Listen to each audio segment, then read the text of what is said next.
Olá, meu querido irmão e irmã em Cristo.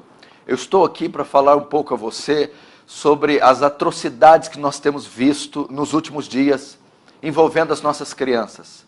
Essa chamada ideologia de gênero, erotização infantil, realmente está passando dos limites, promovido por uma minoria que não ama a família, que não ama as crianças, que defende apenas os seus interesses, que tem como pano de fundo esse marxismo, o ateísmo, o comunismo, que querem destruir essa instituição sagrada que é a família e querem fazer isso através das crianças. Você deve ter visto recentemente os escândalos envolvendo o Banco Santander, nessa exposição supostamente cultural, e agora, recentemente também, uma exposição de nudez em um museu em São Paulo, onde um homem nu é exposto e crianças têm acesso podendo vê-lo e tocá-lo. Isso está passando dos limites e nós não podemos mais ficar calados. Eu sei que isso para você não é novidade. Não é nenhuma novidade falar sobre ideologia de gênero. Agora, o que me assusta é a passividade, a morosidade do povo de Deus e até de você que não professa a fé cristã, mas que ama a família. E diante disso nós precisamos buscar nas leis os nossos direitos. E a Constituição, ela nos garante que nossos filhos não podem ser expostos a essas cenas. Se você estudar o Estatuto da Criança e do Adolescente, você verá que ali é dito que as crianças não podem ser expostas a cenas de pornografia ou de nudez explícita. Isso é crime. É crime. Nós temos um direito constitucional de ir até as escolas, até os governantes e exigir que isso não seja permitido. Por você ter uma ideia, em uma escola de uma cidade, onde uma criança foi exposta a uma literatura que continha imagens pornográficas, o pai ficou sabendo disso e procurou os seus direitos e processou essa escola e esse professor. E o juiz deu ganho de causa a ele e o professor teve que pagar 30 mil reais por danos morais, porque é direito constitucional. E, diante disso, eu resolvi publicar um vídeo do Guilherme Shelby, que vai falar contra a ideologia de gênero. Ele é um especialista em direitos constitucionais. E nessa palestra ele vai mostrar para você que você tem direito garantido pela Constituição de proteger seus filhos.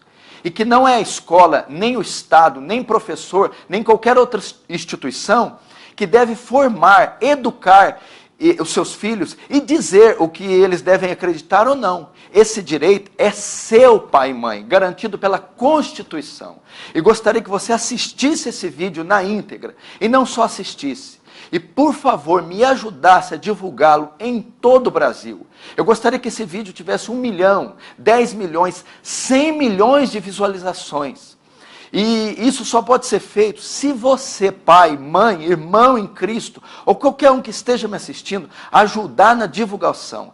Seja um contribuinte da família, aí no seu estado, no seu bairro, onde você está, e divulgue isso pelo celular, pelos e-mails, boca a boca, em todos os recursos possíveis que você tiver, divulgue esse vídeo. Vamos fazer esse vídeo ser visto por todo o Brasil. Guilherme Shelby, procurador da República, vai mostrar a você quais são seus direitos previstos pela Constituição e que você, pai e mãe, pode ir até as escolas, pode ir até as instituições educacionais e exigir os seus direitos e proibir que os seus filhos sejam submetidos a esse tipo de ensino, a esse tipo de cenas, a esse tipo de imagens e que, se não for obedecido, eles serão punidos pela lei. A lei te garante isso. Por favor, então me ajude a combater isso. Se você ama a família, você vai divulgar esse vídeo para o maior número de pessoas possíveis. Se você ama as crianças, se você ama seus filhos, você não vai ficar parado,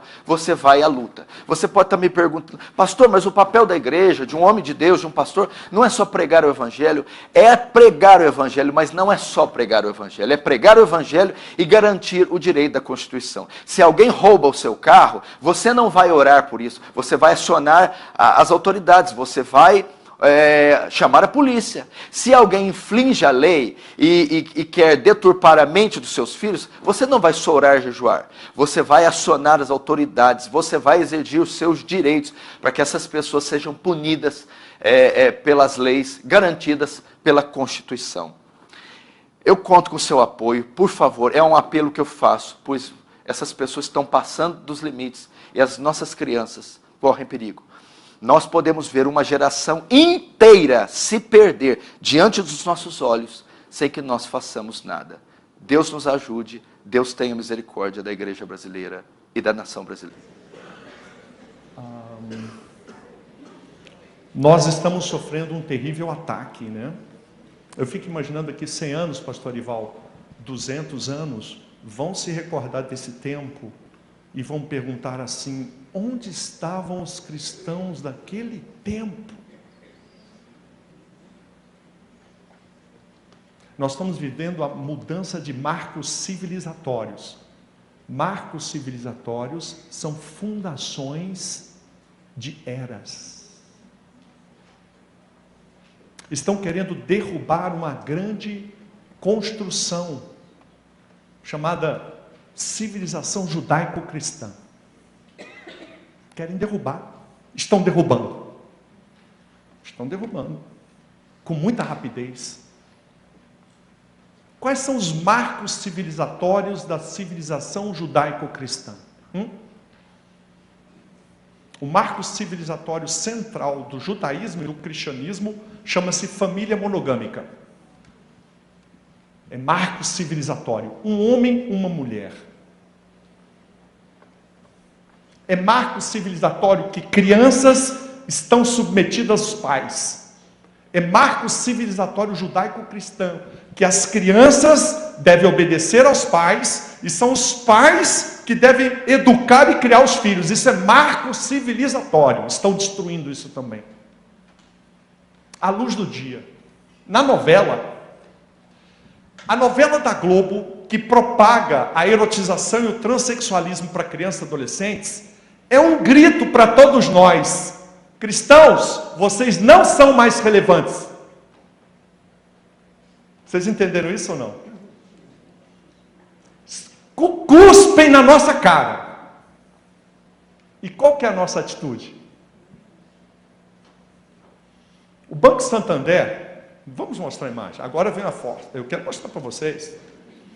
Quando um banco que pensa em dinheiro faz uma mostra artística para crianças,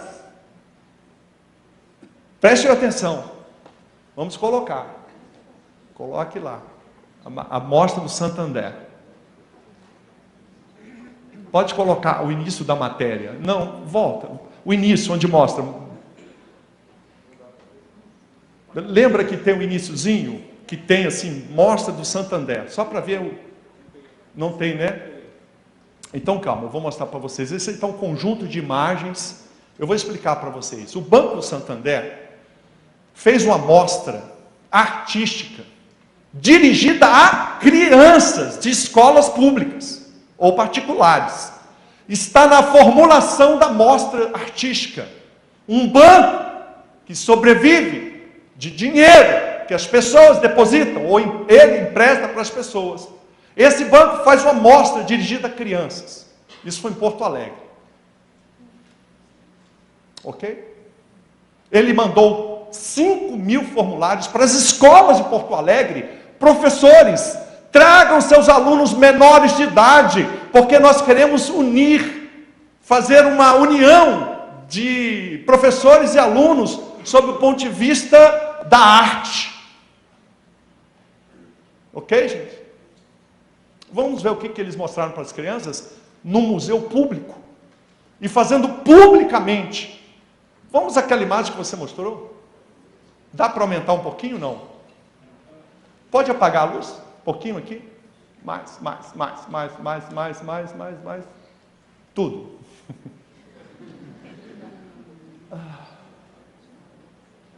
Aí você tem prática de sexo anal. Querem que eu mostre? Não, né? À direita embaixo. sexo oral, órgãos genitais, masturbação, uma grande tela erótica.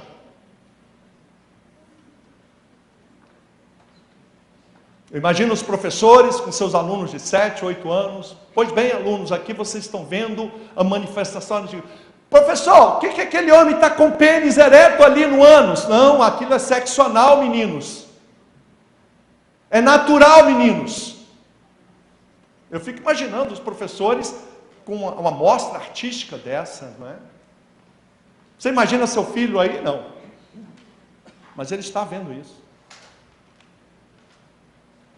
Isso é só uma mostra pública do que seus filhos estão vendo na escola.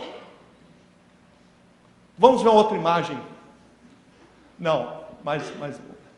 Aí, ó, criança viada, criança travesti. Aí eles dizem para os alunos, olha, um menino pode ser gay, menino de 6, de 7, e isso é um estímulo para dizer, olha, tem crianças viadas. Vamos ver outra imagem? Aí, vocês vão ver, aí, bom, pênis ereto, nu masculino, induzindo a homossexualidade, mostra artística. Podemos ver outra imagem? Aí eles fazem uma... zoeira com Jesus Cristo na cruz. Vilipendiam um símbolo religioso relevante. E aqui não se trata, podia ser Maomé, podia ser Gandhi, podia ser qualquer referência religiosa, qualquer um. Aí no caso é Jesus Cristo. Pode acender a luz. Volte para as imagens iniciais. Por que vocês acham que um banco faria uma amostra pública com pedofilia? Eu não quis mostrar para vocês sexo com criança, crianças sendo penetradas por adulto, sexo com animais. Por que vocês acham que os seus filhos estão vendo isso na sala de aula? É uma pergunta, não é? Mas o que eu quis trazer para vocês, pode agora tirar essas imagens e colocar as minhas. O que nós estamos assistindo, pastor Ival, é um banco, e os bancos são os anunciantes dizendo, cristãos, vocês não são mais relevantes.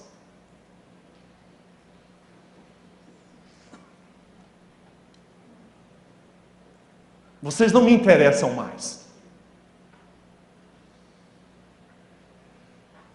Nós queremos só o seu dinheiro e os seus filhos. Aliás, não queremos seu dinheiro, no sentido de que não é mais uma revolução por meio de aporte físico da riqueza dos outros. A revolução agora é na mente das crianças. Quem está entendendo isso? Essa revolução é silenciosa, só que ela ficou pública. Tudo isso que eu mostrei é ilegal. Por que é ilegal? Porque nós temos o Estatuto da Criança e Adolescente que diz, imagens de órgãos sexuais, imagem de relações sexuais são impróprias para a criança, é o pornográfico. O artigo 241E do Estatuto da Criança e Adolescente diz, essas imagens não podem ser apresentadas a crianças e adolescentes. Quem está entendendo? Há leis no Brasil. O artigo 218A é categórico. Quando há uma finalidade libidinosa, é crime até. O artigo 232 do Estatuto da Criança e Adolescente diz, submeter criança sob sua guarda ou vigilância a vexame, humilhação ou constrangimento. Quando você submete uma criança a ver imagem pornográfica, também há a possibilidade do crime do artigo 232. É criminosa as imagens. Veja, a liberdade do artista, nós não podemos falar nada. Ele é livre para fazer seus quadros, para pintar suas esculturas, para escrever textos. A liberdade de expressão é constitucional no Brasil. O que não é livre é levar crianças para ver pornografia. Ainda que artística, isso é crime. Isso é uma lesão à dignidade da criança. Os tribunais reconhecem isso claramente. Todas as imagens que vimos não são criminosas em si. Essas imagens só se tornam criminosas quando você leva uma criança para assisti-las, porque a lei diz, não pode. Lei não é conselho, lei é ordem.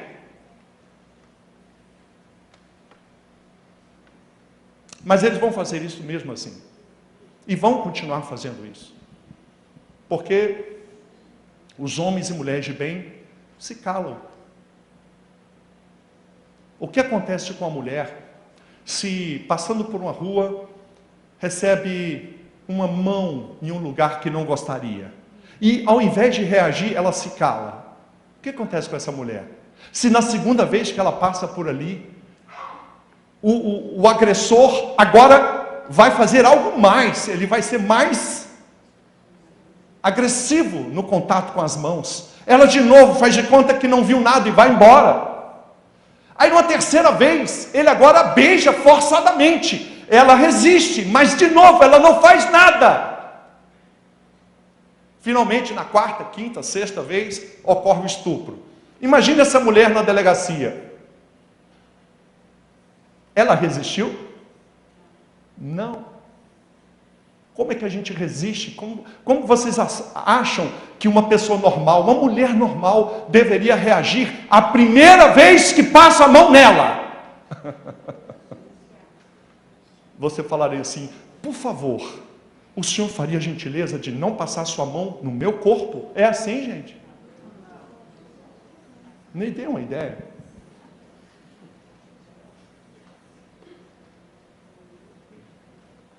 Me dê uma ideia, como é que alguém normal reage? Nenhuma ideia?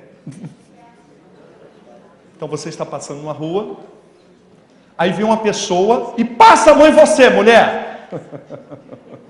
Me conta, como é a sua reação? Me perdoe falar assim.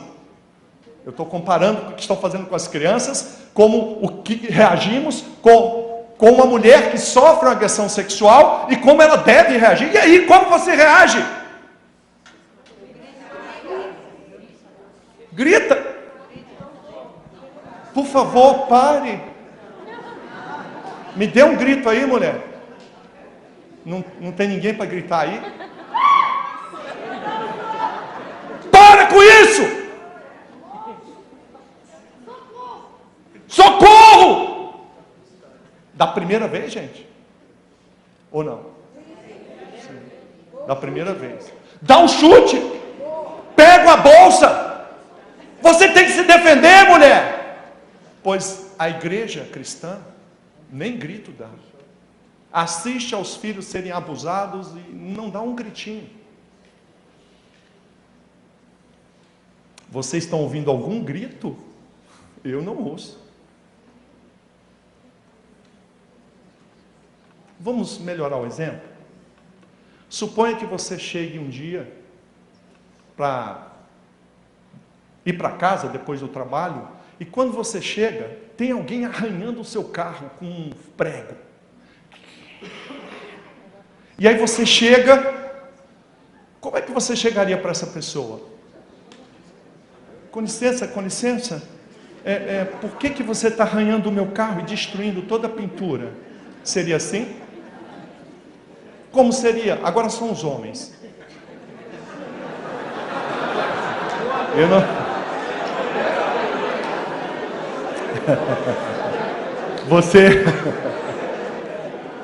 Você está vendo seu carro e tem lá um cidadão arranhando assim.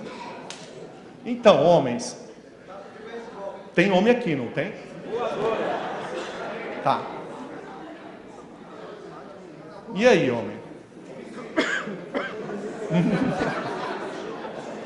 Não, vamos tentar conter os ânimos. Não, briga comigo, gente. Vocês não estão conseguindo brincar, hein? De fato, você está chegando e tem alguém arranhando o seu carro. No mínimo, você vai ter que atitude? Um grito? Sim ou não? Para! O que é isso? Não é assim, gente? Daí para cima, né? Por que você não... Por que você, ao ver seu carro sendo arranhado, você não ajoelha e ora? Não entendi a graça. Senhor, faz essa pessoa parar de destruir meu carro. Senhor, eu te peço, desce fogo.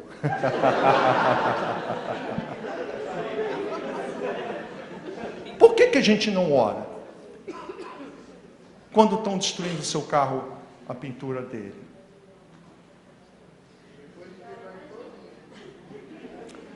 Você quebraria ele, mas perceba.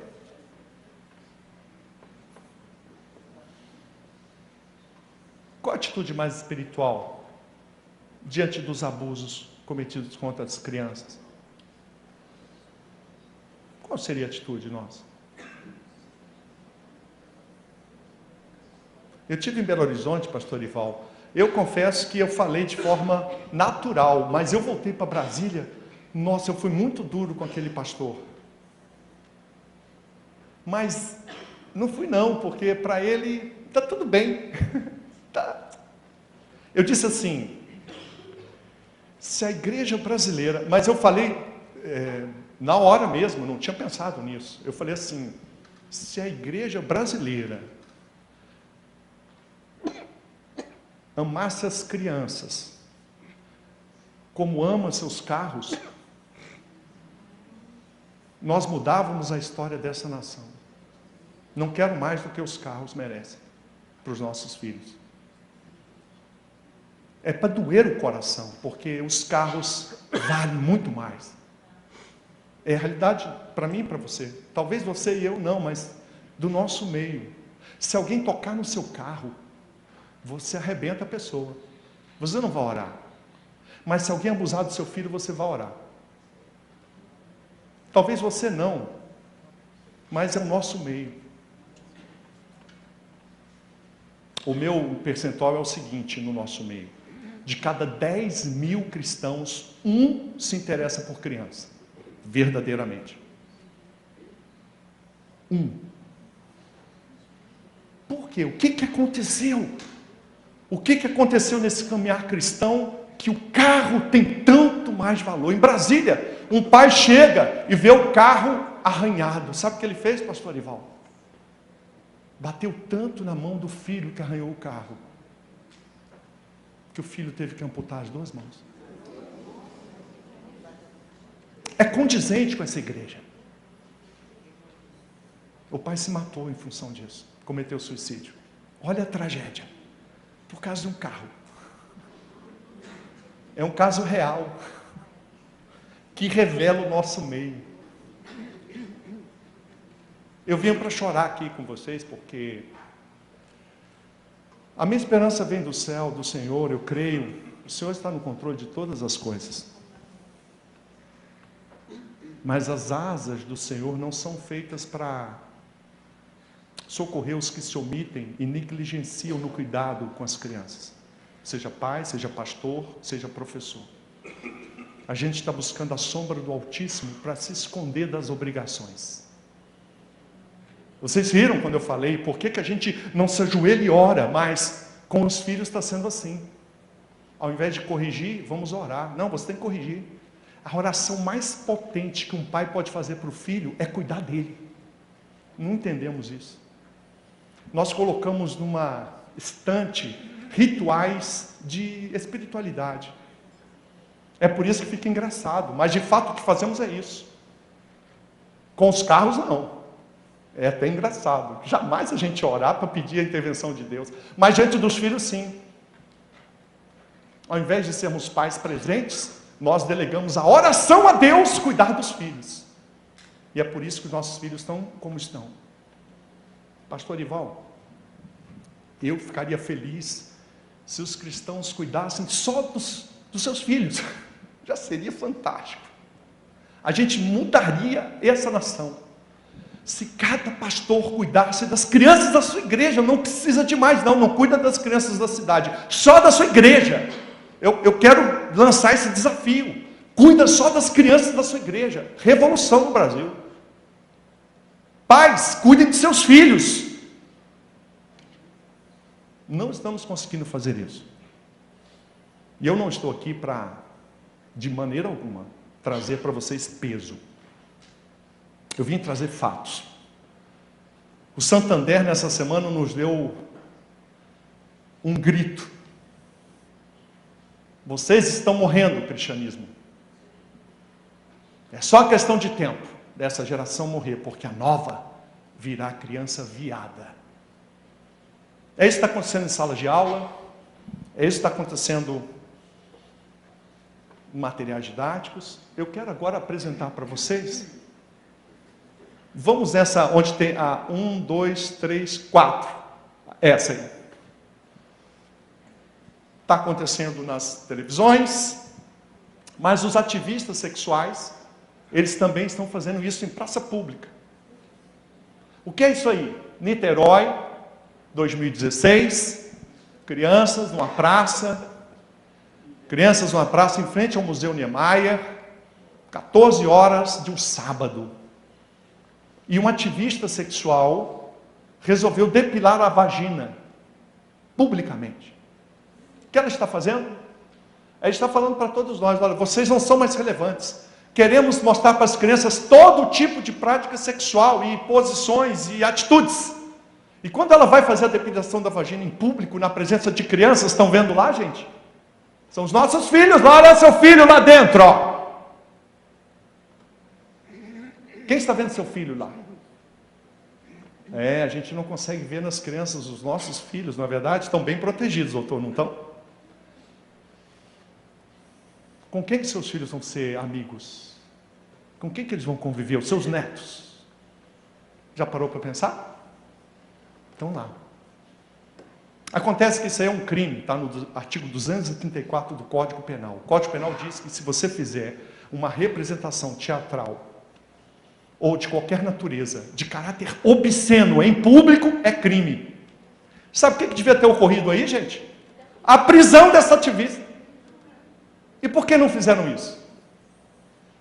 Porque não tinha uma pessoa de bem com coragem. Não acha. Nós não achamos. Alguém de atitude? Não achamos. Cadê os homens e mulheres de bem? Vamos voltar às imagens lá. Essa aqui, abaixo do guia escolar, essa de vermelho, essa. Material didático. Meninos de 10 anos recebem essa imagem num dos seus livros de ciências sociais. Uma ativista sexual com pênis de borracha como colar. Qual era a pedagogia? Os alunos deviam escrever o que estão vendo. E por quê? Isso é material didático do MEC, tá, gente?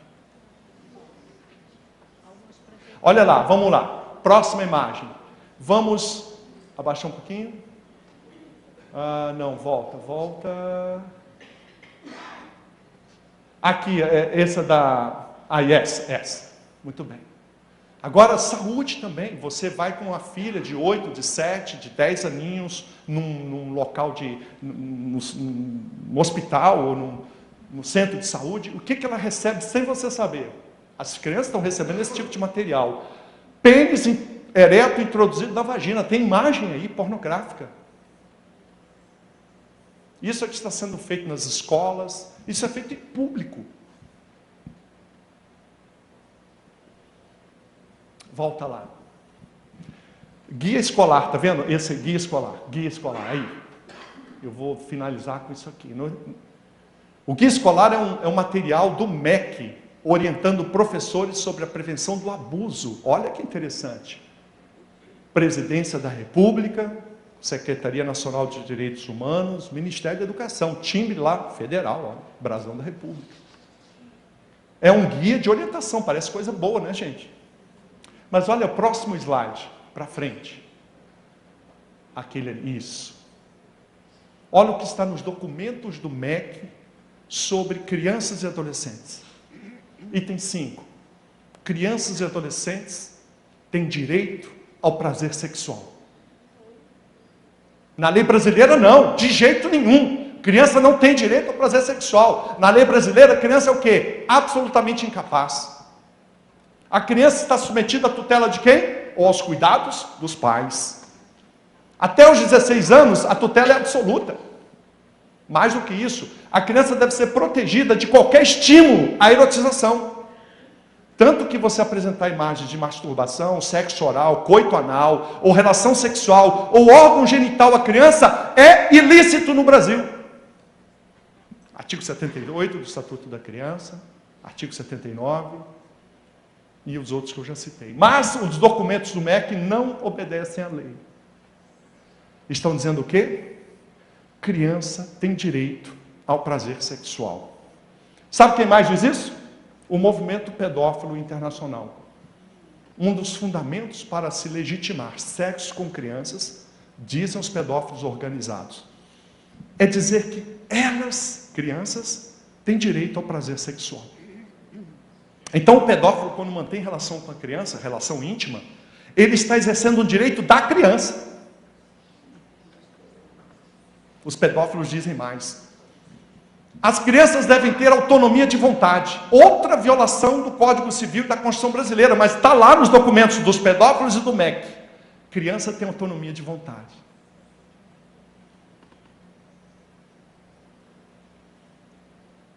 Eu queria dizer para vocês, lembra das fundações dos marcos civilizatórios? Primeira fundação, família monogâmica. Segunda fundação, a educação das crianças cabe aos pais. Crianças estão submetidas a quem? Aos pais. Quem incumbe criar e educar os filhos? Isso é marco civilizatório bíblico, mas está na Constituição brasileira, artigo 229. As leis brasileiras estão encharcadas de valores cristãos. O que eu quero dizer para vocês? Precisamos mudar nossa estratégia. E eu quero passar agora a outra fase. Esse lixo que estamos assistindo é um lixo de mudança de marco civilizatório. Eles querem exterminar com o cristianismo. E nós vamos deixar isso acontecer? Não. A pergunta é, como reagir? E eu vim aqui exatamente treinar as pessoas que querem reagir. Quem deseja reagir? A que ponto? Eu sei que aqui nós vamos ter muitas pessoas. Eu quero que você esteja atento ao seu coração. Eu não quero que você saia daqui igual o Highlander. Mas eu também não quero que você diminua seu ímpeto. Se você tem como alvo conquistar São Paulo, vá em frente. Estarei com você. Se seu alvo for cuidar só do seu filho, estarei com você também. Então eu vim fazer uma aliança. Estou fazendo uma aliança, estamos em aliança com a igreja presbiteriana. Por quê? Porque é uma aliança de caminhada, não é de palestra, não é de curso. É preciso que a gente entenda que essa é uma guerra civilizatória. Esses ativistas e delinquentes sexuais, eles não vão parar. E nós precisamos estar preparados, não adianta ganhar discursos nem debates. Nós precisamos conquistar os corações e mentes, começando dos seus filhos, que eles estão ganhando. Precisamos conquistar corações e mentes, mais do que ganhar debates. Eu lembro que eu fui num debate, e foi no Mackenzie. Eu estranhei. O Mackenzie não tinha ninguém para debater com o John Willis. E me chamam de Brasília. Eu fiquei assustado. Meu Deus! E eu falei, vou, e vim. O debate foi na faculdade de Direito do Mackenzie. E quem era convidado para falar sobre diversidade religiosa? O John Willis. Mas aí me chamaram como debatedor. Eu vim. Não estava fazendo nada mesmo. Um domingo, uma segunda à noite. Não tinha jogo do Corinthians, o que eu vou fazer? Não é verdade? E eu vim. Pensa numa loucura. O final da palestra foi aquele monte de mulher beijando mulher, homem beijando homem. Eles achavam que iam me agredir. Não vão.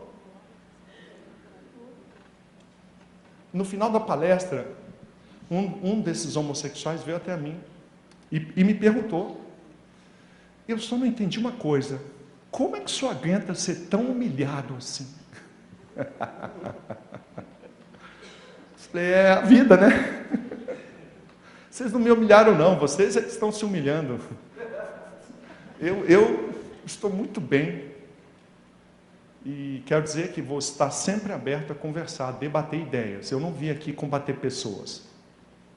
Eu debato ideias. E quero dizer para vocês que às vezes é no silêncio e até mesmo sendo humilhado, mas permanecendo firme na nossa posição, que nós brilhamos a luz que vem do alto. Às vezes será o nosso silêncio, o nosso calar, que terá mais força. E eu quero trazer agora orientações bem práticas para vocês. Bem prático, né? Eu quero trazer para vocês armas. Como enfrentar isso que está acontecendo? Como enfrentar? Não é? Eu vou fazer várias exposições aqui. Depois eu vou explicar o material que eu trouxe para vocês. E eu vou trazer algumas orientações bem práticas. Por que estão erotizando as crianças? O que está por trás disso? Eu fui pesquisar, aliás, nem fui pesquisar. Quando eu entrei na UNB em 1982, eu entrei na universidade com 16 anos. E eu era muito estudioso. Hamlet eu li com 11 anos. Eu lembro até hoje. Eu acho que com 15 anos, tudo que você imaginar eu já tinha lido. Essa de Queiroz, Machado de Assis, os românticos, simbolistas. Eu era muito culto. Eu acho que 80% do que eu sou, eu conquistei até os 14. Eu lia muito. Quando eu entrei na universidade, eu já tinha toda a noção de Freud, do comunismo. Eu era comunista. E a primeira leitura que eu tive foi do marxismo cultural. Então, tudo isso que eu vou falar para vocês, eu estudei com 16 anos. Está claro para todo mundo que estão erotizando as crianças ou não? Para alguém aqui não está claro isso? Está bem claro, não está? Quando você pensa nessa erotização, a gente fica pensando o quê? São depravados? São pervertidos? Não. Nada disso.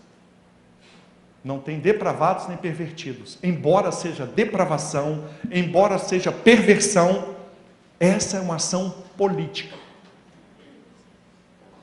Eu vou ler para vocês o que diz Karl Marx no Manifesto Comunista. Suprimir a família, abolir a família. Até os mais radicais ficam indignados com esse propósito infame dos comunistas, diz Marx. E continua ele. Mas sobre que fundamento repousa a família atual, a família burguesa?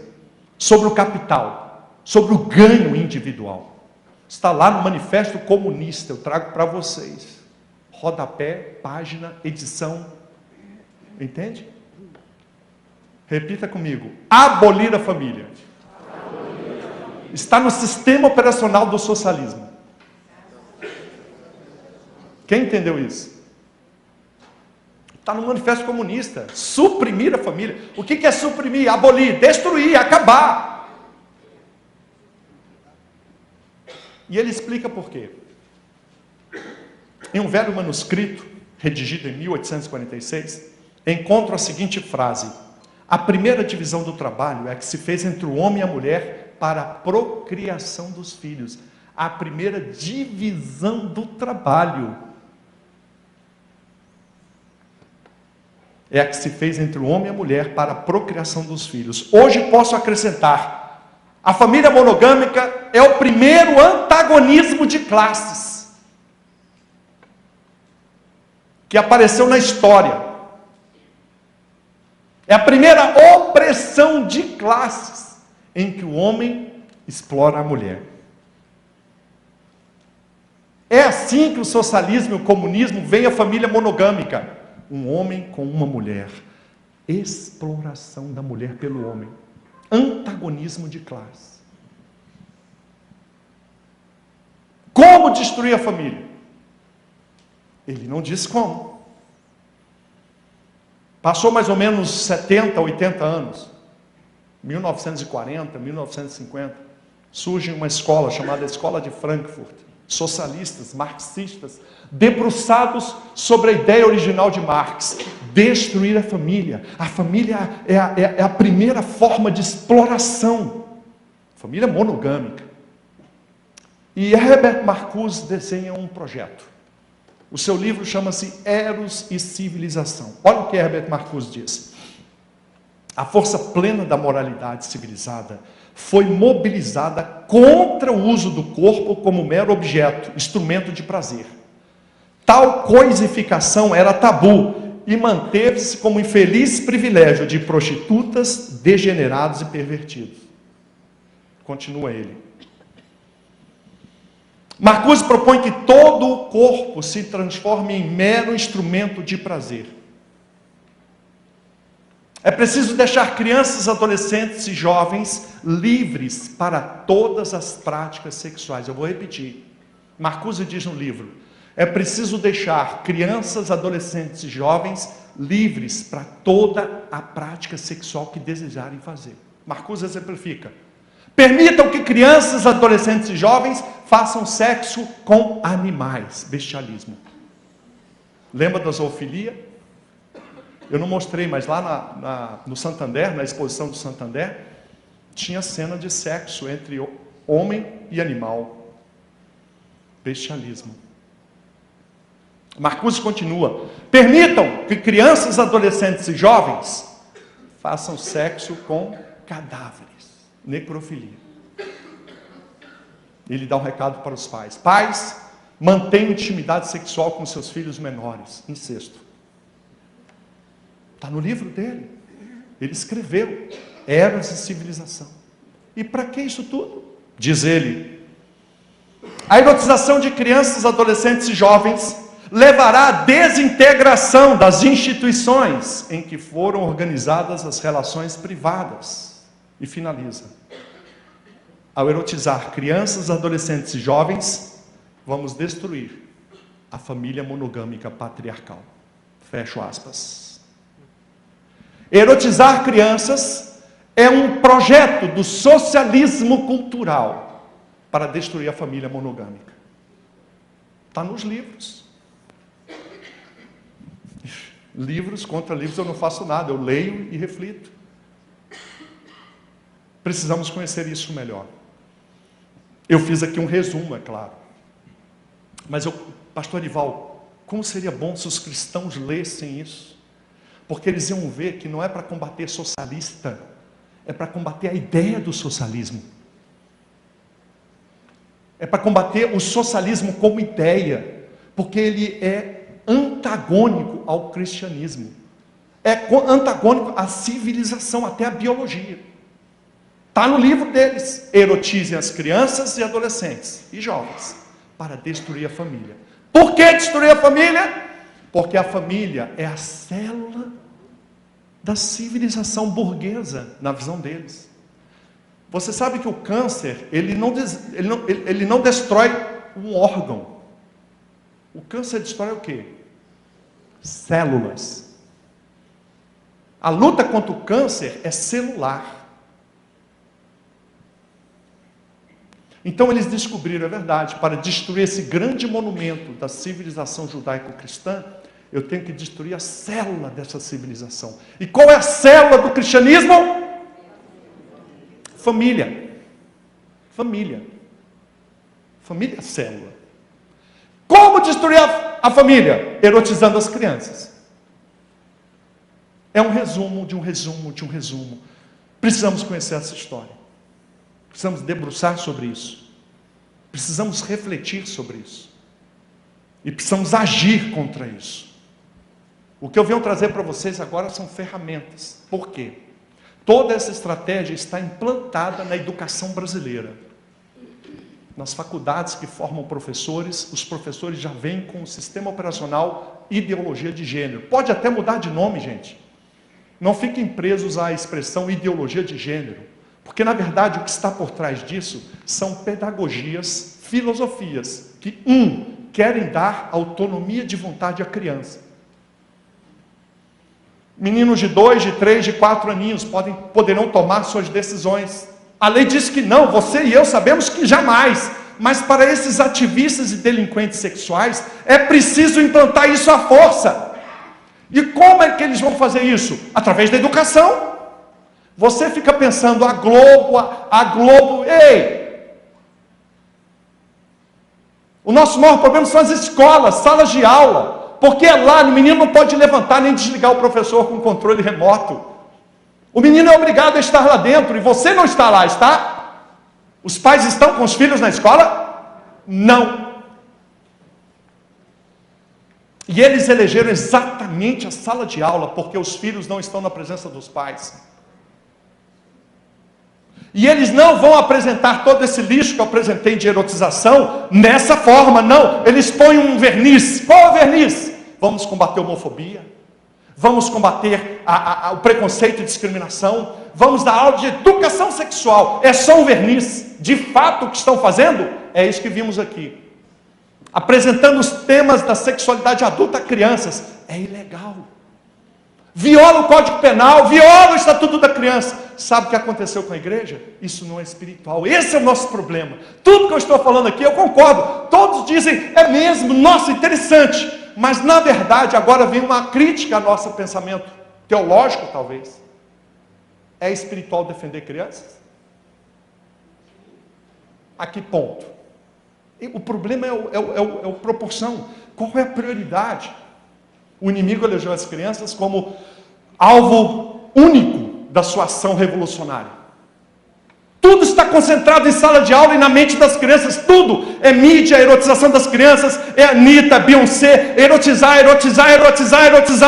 E nós da igreja? Nós estamos aí com muitos projetos, não é verdade?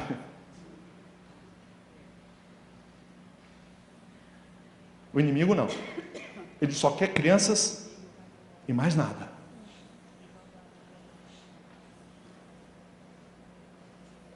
O projeto deles está funcionando. Eles estão progredindo. Eles são a faca quente na manteiga e nós somos a manteiga. Aliás, os nossos filhos e netos. Então há um problema teológico. Porque se não vemos espiritualidade em cuidar dos filhos, é um problema. Então é necessário uma reflexão. Talvez agora seja uma coisa de pastores mesmo. Das lideranças. Por que nos calamos diante do sacrifício público das crianças? Por que vamos orar ao invés de marchar?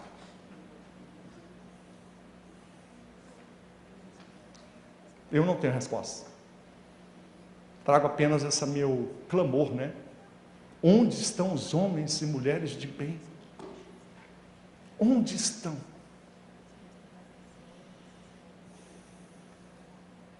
Para aqueles que querem agir, eu creio, eu digo isso para vocês, eu digo para o Brasil. O que me dá esperança são reuniões como essa. Mas, eu francamente, eu não me animo com nada que a gente fale. Eu só me animo com a segunda-feira, com amanhã. O que você vai fazer amanhã? Essa é a pergunta. Essa é a questão. O que vamos fazer? Até que ponto estamos ativados para defender filhos? Pais e mães, levantem sua mão. Eu quero que você pense só nos seus filhos. Só mais nada. E eu quero dar orientações bem concretas. Bem concretas. Eu quero que todos vocês leiam o material, tá? Eu trouxe o material, vou falar no final. Não dá para a gente enfrentar pessoas sem treinamento. Os nossos adversários têm treinamento, têm argumento. Eles estão tudo fechadinhos com os outros. A gente não. Vai falar com Bíblia. E a mudança estrutural agora eu vou dizer para vocês qual é. Levante sua Bíblia.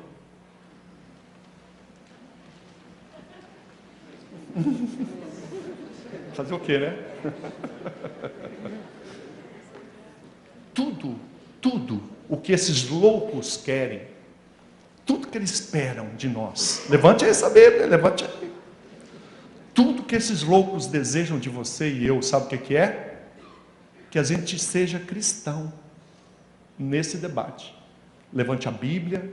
Deus criou o homem e a mulher. Tudo que eles esperam da gente é que você fale de Jesus. Tudo que eles esperam é que você seja um homem de Deus, entre aspas.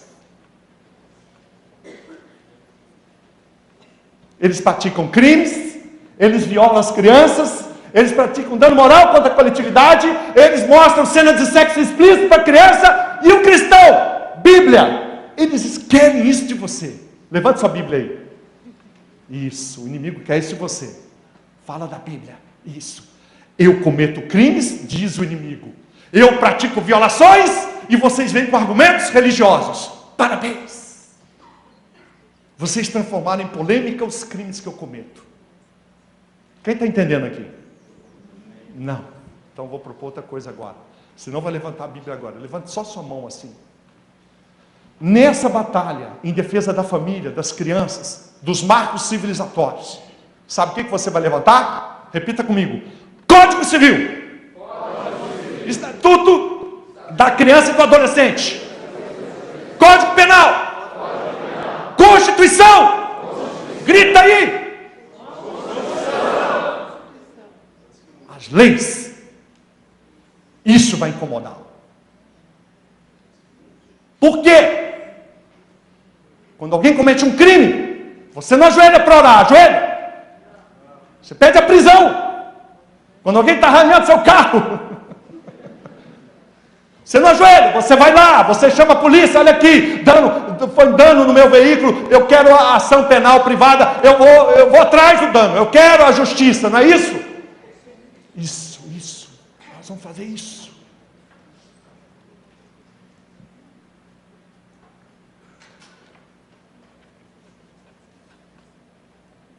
Precisamos mudar nossa mente.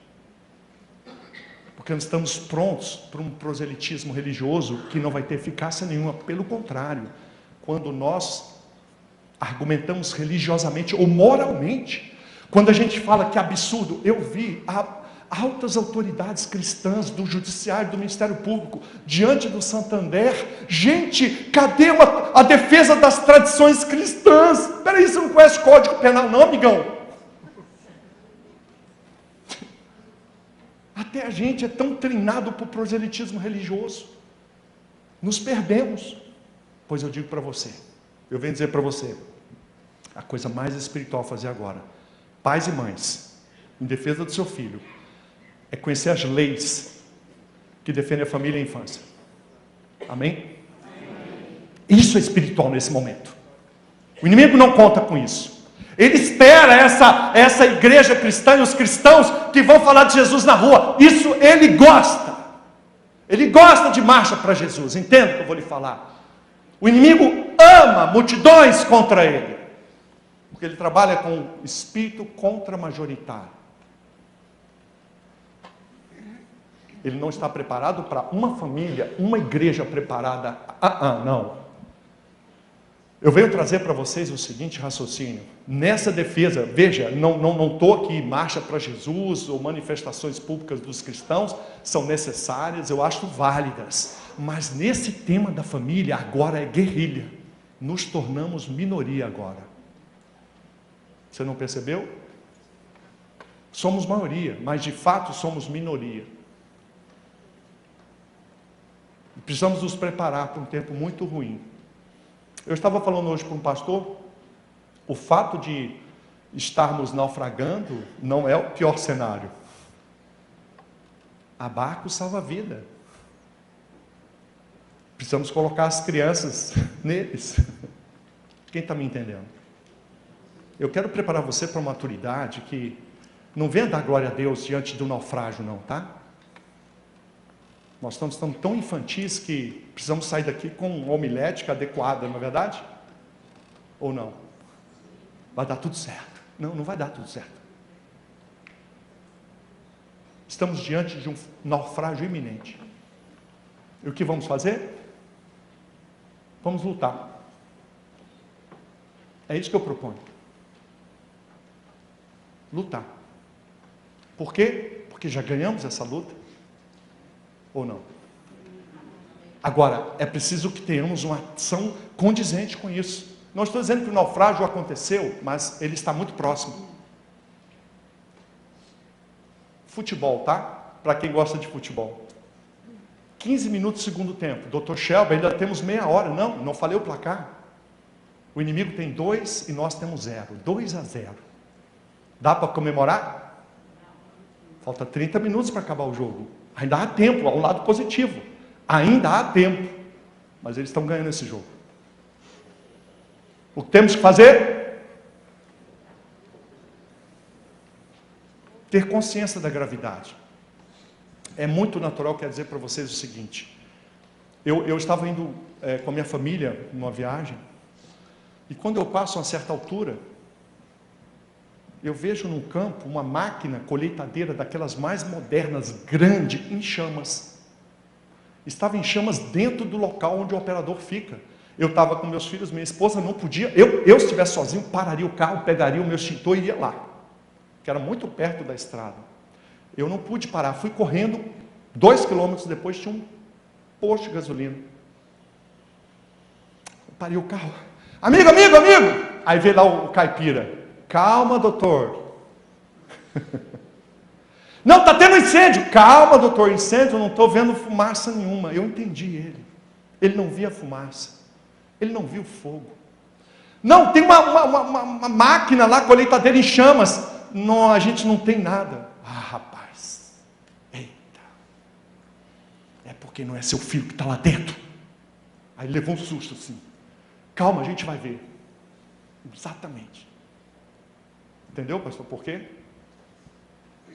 Estava distante do fogo, não era o filho dele, mas eles deram um jeito, arrumaram o carro e foram para lá. Eu não sei o que aconteceu, não sei se alguém... Mas eu sei que quando a gente tem que agir com pressa, e só eu vi o fogo. Quem está vendo fogo aqui? Só para você que está vendo fogo. Tem que agir com pressa. Não dá para ir tranquilo. Calma, gente, vamos lá apagar o incêndio. Vamos. Ei, tudo bem?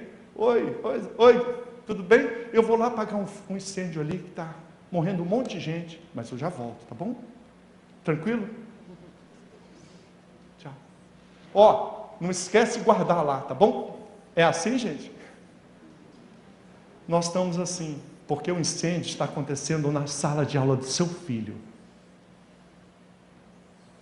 Ou das outras crianças, né? Tem muita gente que fala, não, meus filhos já estão grandes. Ufa! Não vai ter neto não, né?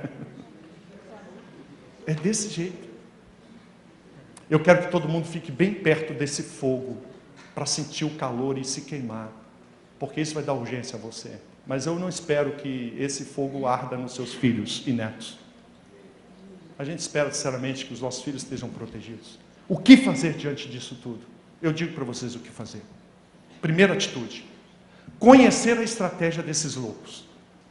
Conhecer a estratégia desses ativistas e delinquentes sexuais. Eu dou a estratégia, vou falar depois para vocês.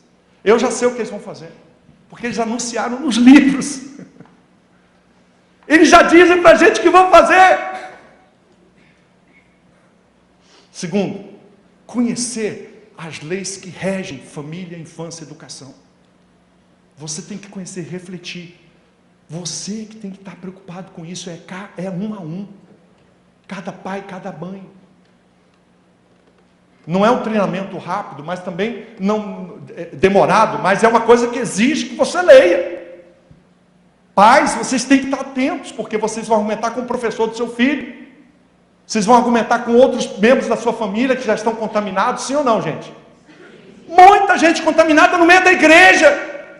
Teólogos aí, falando de marxismo. Como assim, doutor? Destruir a família? Como assim destruir a família? Nesse livrinho aqui, eu ponho um menino para discutir com um teólogo aí, que você sabe o que eu estou falando. Sabe o que eu estou falando, né? Homens que conhecem a Bíblia profundamente, mas contaminados pelo marxismo dentro do coração.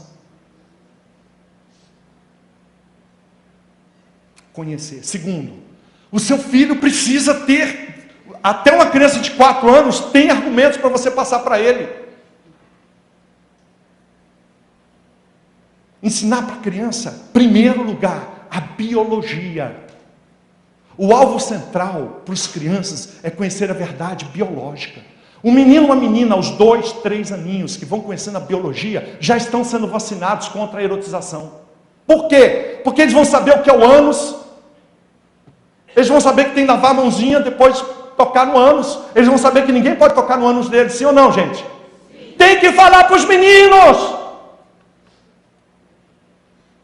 A intimidade de uma menina, tem que falar para os nossos filhos e netos, de uma forma cuidadosa. Não é para chegar agora, você vai chegar à noite, meu filho, vem aqui. Os últimos 5, 7 anos eu não falei nada. Então olha aqui, ó, pornografia, pênis na vagina, pênis no ânus. Você não pode deixar isso. Não vai fazer isso. Porque a nossa pedagogia é fantástica. Não vai fazer isso. Mas uma criança de 2 anos já pode aprender. Vai no zoológico, a primeira aula. Eu dou aqui a orientação para vocês. A primeira aula de educação sexual é no zoológico. Papai, só tem macho e fêmea. Isso. Leão e leoa. Papai e mamãe. Isso.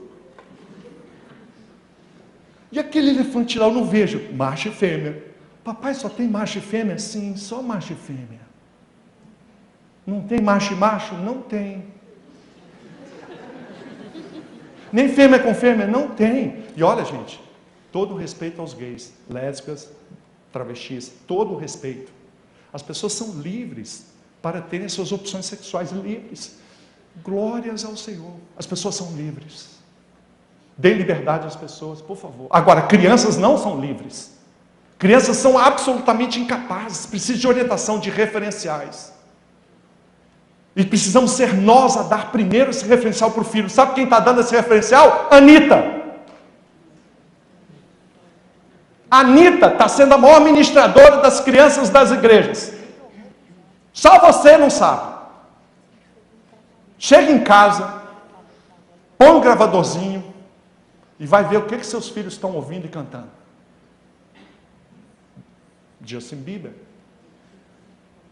Katy Perry, I Kissed a Girl.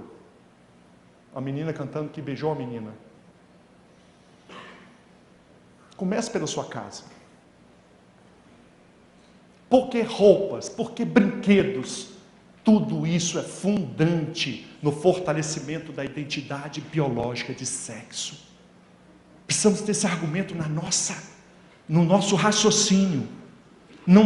Você não vai conquistar isso, você vai aprender, conversar com as pessoas e gerar o conhecimento.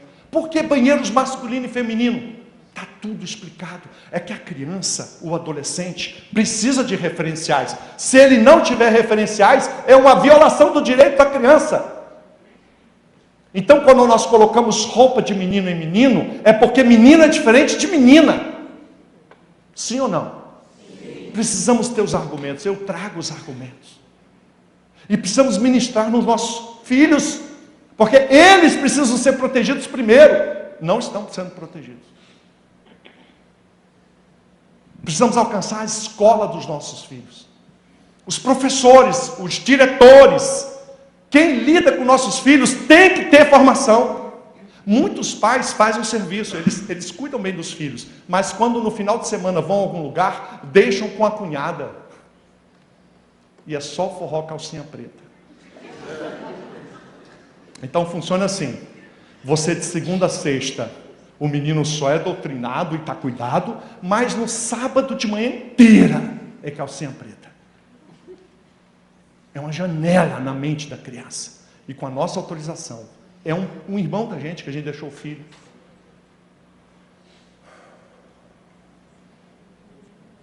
A nossa família é um lugar de conquista. Quantos sobrinhos vocês têm? Nós temos sobrinhos. Tem que ter argumentos. Não é na força, não. A escola dos nossos filhos, grande obra. Eu pararia por aqui. Primeiro, nós nos prepararmos. Segundo, os nossos filhos. Terceiro, a família estendida, primos, sobrinhos. Quarto, a escola dos nossos filhos, professores. Levar argumentos refletidos para ir conquistando. Não. Isso é crime. Quando a gente deixar de dizer assim, eu acho um absurdo, não é para dizer mais isso. Isso é crime. Dano moral. Ei, professor, se o senhor mostrar isso para os seus alunos, dano moral. Cada família processa o senhor. Pode ganhar até 5 mil reais por aluno. Multiplica por 40, tadã. Uma fortuna, os professores. Agora, as famílias, olha, se mostrarem esse conteúdo para o seu filho, não é para ir conversar, não. A gente vai conversar com o estuprador, você devia se arrepender de estuprar, é assim, gente? É bom que ele se arrependa, sim, mas na cadeia. É ou não é? A coisa mais espiritual a fazer com estupradores é prendê-los. Mais do que orar? Sim, se ele estiver solto, sim. Ou não? Prender alguém é mais importante do que orar? Sim, porque clamas a mim, Moisés. O que Deus estava falando com Moisés? Tinha algo mais importante do que clamar. O que era, gente? Onde que a gente perdeu isso? Está lá na Bíblia. Não é hora de orar, não. Não é hora de orar, não. Não é hora de vir para a igreja, não. É para cuidar do filho. Marcha, pai, mãe. Seu filho está num ambiente péssimo, vai ser roubado de você, e você vindo para cá, marcha para sua casa. Coisa mais espiritual a fazer é marchar. Só que a gente acha que tem que vir, não é? E aí eu quero dizer para vocês que igreja tem que vir mesmo, viu? Mas tem momento que a coisa mais espiritual a fazer é cuidar do filho. Porque ele está precisando de você, não de um pastor. Está precisando de um pai. E eu sei o que eu estou falando. Precisamos dar um passo para trás. Retornar ao lugar onde caímos. Eu creio, e eu trago para vocês relatos de todo o Brasil. São dezenas de casos. São muitos casos de sucesso. E eu tenho certeza, havendo a mobilização, quem não é de São Paulo, quem é de outra cidade? Que cidade? Mogi das Cruzes. Pode falar. Jacareí. Santos. Recife. Itacoacetuba. São Bernardo. Santana do Parnaíba, já estive lá. Osasco. Juazeiro na Bahia. Gente, eu quero dizer para vocês o seguinte. Essa luta será cidade a cidade. Cidade a cidade. As crianças são ensinadas, o ensino infantil é municipal, o ensino fundamental 1 é municipal, o ensino fundamental 2 é municipal, o ensino que cuida de crianças é municipal. Recebe coisas de Brasília, sim, mas quem é o professor é da cidade. Estão entendendo ou não? Quem dá aula é a Secretaria de Educação ou escolas particulares na cidade. Portanto, o objetivo agora é cuidar dos sistemas de educação da sua cidade. E é por isso que eu queria falar, e terminando, apresentar para vocês um kit que eu trouxe. Na verdade, é básico isso. São 3 livros. O primeiro eu usei para mostrar a estratégia do inimigo, educação sexual para crianças. Por que erotizar crianças? Aqui eu digo por quê. Esse livrinho tem algo muito especial para vocês. Como lidar com crianças erotizadas. Eu dou passo a passo para cuidar de crianças que estão erotizadas. Meninos de 5 anos que querem ser mulher. Meninos ou meninas altamente sexualizados. O livrinho amarelo. O livrinho Família Educa, Escola Ensina. Esse aqui é básico para que nós possamos lidar com os limites na escola e na família. Até onde a família pode ir e até onde a escola pode ir em temas da sexualidade. Precisamos colocar ordem. São 12 artigos de lei, não é muito, é pouco. E aqui é um treinamento prático para advogados, para pais, para professores e para os pastores que querem ser referência na sua cidade. É urgente. E o terceiro livro do kit, Conflitos e Violência na Escola. Esse é um livro prático. Como lidar com a proteção dos filhos e alunos. É um livro para professor e para pais. Prevenção do abuso sexual contra os filhos. Como lidar com vítimas de abuso. Só esses 2 capítulos já bastam. O protocolo para cuidar, para prevenir o abuso e para cuidar das vítimas de abuso. É um grito de socorro, é um SAMU. Esse é um kitzinho, tá, gente? Só pode levar os livros juntos. Eu digo para vocês, o livro eu só vendo esse livro em palestras, tá? Não tem remessa por correio, infelizmente, a gente não tem condição. Para as pessoas que lutam com crianças, eu trago o DVD azul, a prevenção do abuso contra crianças. São historinhas para a gente passar para as crianças. tá? É um uso direto. Então você pega o aluno, pega as crianças da igreja, você pega os seus filhos, crianças ou adolescentes. São 8 histórias reais de abuso. Qual é o objetivo disso aqui? Dar voz às crianças. O azul para crianças, tá, gente? Então as crianças vão receber orientação prática. Por exemplo, abuso sexual, eu chamo de carinhos esquisitos. Entendeu? Não chamo de abuso sexual. Então uma criancinha de 3 anos vai falar carinhos esquisitos. Ela não sabe bem o que é. E aí você sabe, diante de crianças que passaram por isso, as que passaram vão te dizer. Um dos frutos do DVD azul, gente, é que as crianças que passaram pelo abuso levantam um dedinho. Vocês querem saber quem passou pelo abuso na sua igreja? Querem? Ou é melhor deixar escondido? Deixar escondido? Você deve pensar bem, porque quando esses casos vêm, precisamos saber o que fazer. Toda a história é acompanhada do que fazer. Bem prático, gente. E o DVD amarelo, quem cuida de famílias. Tem alguém aqui que cuida de famílias? Ministérios que cuidam de família? Não? Quem cuida de famílias. Como investigar os filhos? Ou professores, ensinar professores a investigar alunos. Infelizmente, é uma tragédia o que está acontecendo nas escolas. Às vezes os professores não são maus, mas eles se descuidam. E coisas terríveis acontecem no olhar do professor. A ideia qual é, gente? É prática. Nada aqui é uma coisa assim profunda. Na verdade, é o que fazer diante das situações práticas. E se nós não levantarmos o nosso olhar e agirmos como cidadãos, nós caminhamos para um naufrágio iminente. Eu creio sinceramente que nós temos tudo para reverter isso. Mas não será impondo a mão sobre Golias. Isso era uma piada.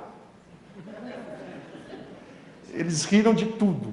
Não fiz uma piada aqui. Essa era a piada verdadeira. Vocês viram Davi impondo a mão para Golias? Cai, Golias! Viram? Não. Vocês estão entendendo a lógica? É preciso cristãos que se coloquem como Davi. Cadê as pedras? Cadê a funda? A ideia é que cada um de nós derrube esse gigante que está aí do seu lado, na escola do seu filho, talvez na sua família, talvez na sua igreja. E nós só vamos fazer isso com instrumentos reais. A oração é muito importante. Eu não estou aqui para desdizer ou diminuir a oração. Pelo contrário, tudo começa na oração. Mas eu entendo, eu vou a Êxodo 17. Quando Moisés sobe o alto do monte para interceder e orar por Josué, que desceu para o campo de batalha, eu entendo que os dois oravam a mesma oração. Quem lembra de Êxodo 17? Os amalequitas atacam e Moisés chama Josué e diz: Josué, vai enfrentar os amalequitas no campo de batalha. Moisés sobe com Uri e Arão. Um monte, lembra, gente? Que levanta a mão, enquanto a mão dele estava levantada, prevalecia. Lembra disso? Josué estava no campo de batalha, mas eu entendo que os dois oravam a mesma oração. Moisés orando por Josué. Josué no campo de batalha. Quem é Josué, gente? Pais e mães, vocês são Josué. Vocês estão no campo de batalha pelos seus filhos na escola, pelos seus filhos contra a mídia.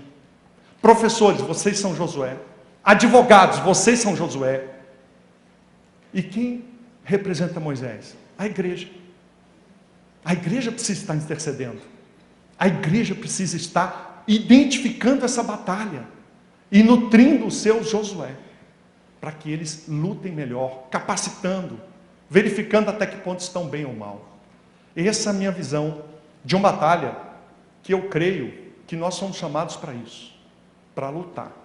Eu creio que nós estamos preparados, que nós temos pessoas que têm capacidade, mas precisamos avançar. Não podemos nos acalmar porque simplesmente o inimigo parou de atacar, não é assim. Agora nós vamos retomar o que ele subtraiu de nós. E eu proponho isso para todos nós, para a igreja cristã, que ela se levante, que mulheres, vocês se levantem, pais e mães, vocês se levantem. É um a um, gente. Não esperem grande coisa de Brasília. A vitória virá da sua cidade, da sua igreja, da sua família. Acredite, é família a família. Cada um de nós fazendo a sua parte. e nós vamos reverter esse quadro. Eu creio. Obrigado, gente.